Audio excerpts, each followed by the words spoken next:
Olá, colegas, tudo bem? O meu nome é Larissa e semana que vem, na aula de TICS, no dia 29 de agosto, nós iremos abordar a temática de aprendizagem invertida. O intuito da sala de aula invertida é fazer com que o aluno tenha contato, primeiramente, com a parte introdutória do conteúdo a ser abordado, através de um vídeo desenvolvido pelo professor.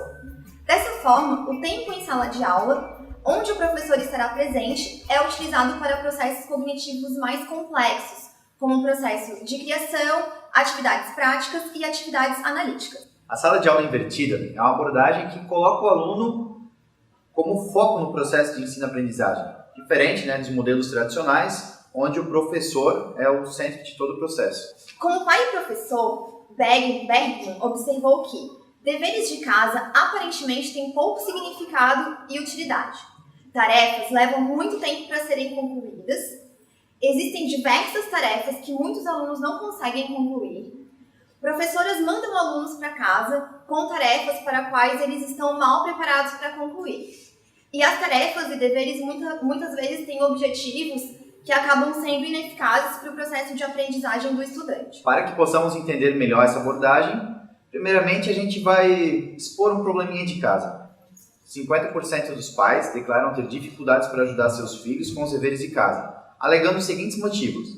Eles não entendem o conteúdo, 46,5%. Seus filhos não querem ajuda, 31,6%. Ou eles são muito ocupados, 21,9%. Na sala de aula tradicional, os alunos fazem as duas etapas iniciais da taxonomia de Bloom em sala de aula. Ou seja, um trabalho considerado fácil. E a parte difícil, que envolve as partes como analisar, aplicar e criar, ficava a cargo dos estudantes quando estavam em casa, realizando suas tarefas e fazendo seus demais deveres. E era nesse momento que os estudantes não tinham a quem recorrer para ajudá-los. Isso acabava frustrando eles e muitas vezes acabavam até desistindo de fazer a tarefa.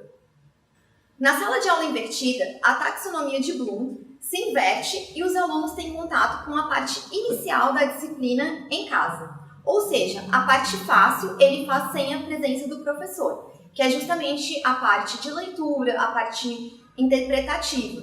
E a parte que, teoricamente, é a mais difícil, que é a parte de criação, análise e a parte prática, ele faz em sala de aula com o auxílio tanto dos colegas quanto do professor. Muitos profissionais discordavam que os alunos gastassem tanto tempo com as etapas de criação e avaliação, e assim foi proposta uma imagem mais realista, fazendo uma intersecção da aprendizagem invertida com a taxonomia de Bloom, que possui o formato de um diamante. Desse modo, então, quando docentes e discentes se encontram na sala de aula, o conteúdo básico já foi apresentado e o tempo em aula, que passa a ter um novo propósito, é utilizado para envolver os alunos em processos cognitivos mais complexos, como eu tinha mencionado anteriormente. Os resultados da aplicação dessa abordagem são bem mais satisfatórios, digamos assim. Pesquisas realizadas com os alunos submetidos a esse método, foi possível constatar que a maioria, 52% deles, tem preferência pela aula invertida, enquanto que, digamos assim, a minoria, somente 20%, relatam preferir o método tradicional. Surgiram alguns questionamentos sobre o tempo que esses alunos passavam utilizando seus tablets e smartphones e se a aplicação desse método traria um incremento nesse tempo. Novamente, pesquisas realizadas com alunos que vivenciaram essa abordagem trouxeram os seguintes resultados. 55% dos alunos, ou seja, a maioria, afirmaram que aumentava apenas um pouco o tempo de tela. 15% dos alunos afirmaram que aumentava bastante o tempo de tela, enquanto que 30% dos alunos disseram que não aumentava o tempo de tela. Os alunos relataram também as vantagens e desvantagens que percebiam quando vivenciam essa abordagem. Como desvantagem da utilização dos métodos, os alunos relataram com bastante ênfase, a maioria deles, de que eles não percebiam desvantagem na utilização do método. Mas alguns relataram, por exemplo, o fato de que o processo se tornava um pouco confuso, porque às vezes ele assistia o vídeo e ele tinha dúvidas, mas essas dúvidas só poderiam ser tiradas no dia seguinte, quando ele tivesse uma aula presencial, ou por e-mail. Outro problema relatado foi que alguns alunos têm um acesso muito lento à internet e por isso fica complicado às vezes, assistir os vídeos. O professor, o facilitador da disciplina, ele precisa tentar entender as particularidades dos alunos que estão matriculados naquela disciplina para conseguir adequar a forma como aquele vídeo vai ser disseminado.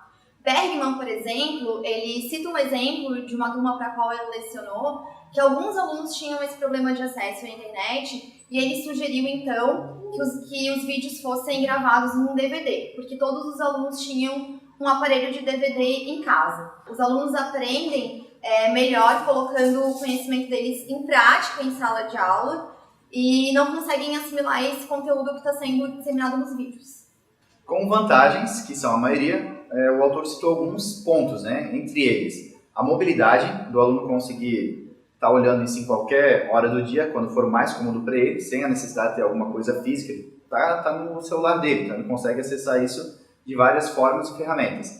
A flexibilidade dele poder pausar o vídeo, retroceder, ir para frente e assim entender assuntos que talvez ficou difícil para ele. E com o apoio do professor também, que ele pode deixar salvo algumas perguntas que ele não entendeu e conversar em sala de aula. É muito mais prático e intuitivo para o aluno estar aprendendo dessa forma. Para que vocês possam obter mais informações sobre a aprendizagem invertida, eu recomendo que vocês leiam o livro Aprendizagem Invertida, do Jonathan Bergman, né? O nome completo do livro vocês podem encontrar lá no plano de ensino da disciplina. Esse livro está disponível na biblioteca digital da FUB, que vocês podem acessar através do site da instituição. Vocês vão lá no link Serviços, né? Vocês posicionam o mouse em cima de Biblioteca Online, digitam o nome do livro, façam o login de vocês e aí vocês conseguem ter acesso online ao livro.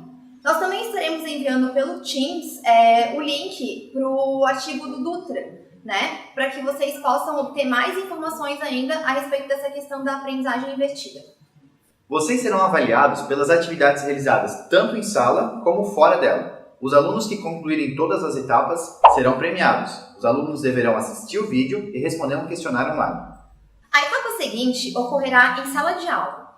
Os alunos devem registrar 3 coisas que aprenderam assistindo o vídeo e fazendo as leituras.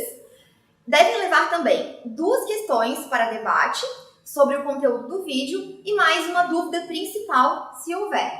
Essa etapa, se for concluída, valerá 3 pontos. Outra coisa que os alunos devem refletir é sobre a forma como as anotações serão feitas. Vocês preferem fazer as anotações de forma digital ou em papel? Diversos autores afirmam que os 2 métodos têm prós e contras. Por exemplo, quando os alunos fazem anotação em papel, geralmente se demora mais para escrever do que para digitar. Então, o aluno precisa interpretar o que ele está ouvindo e sintetizar para conseguir fazer as anotações, né? Então, só esse processo de interpretação e síntese, ele já acaba sendo uma aprendizagem.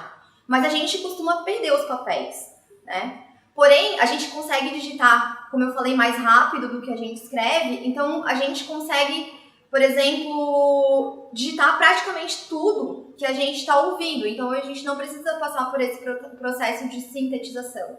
Como é que vocês percebem esse processo, né? Mas essas anotações digitais, elas também possibilitam que a gente consiga encontrá-las mais rápido no notebook, por exemplo. Fica mais difícil perder essas informações.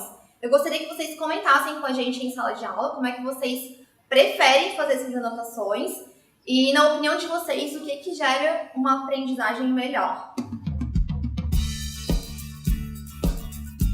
Desejamos a todos bons estudos!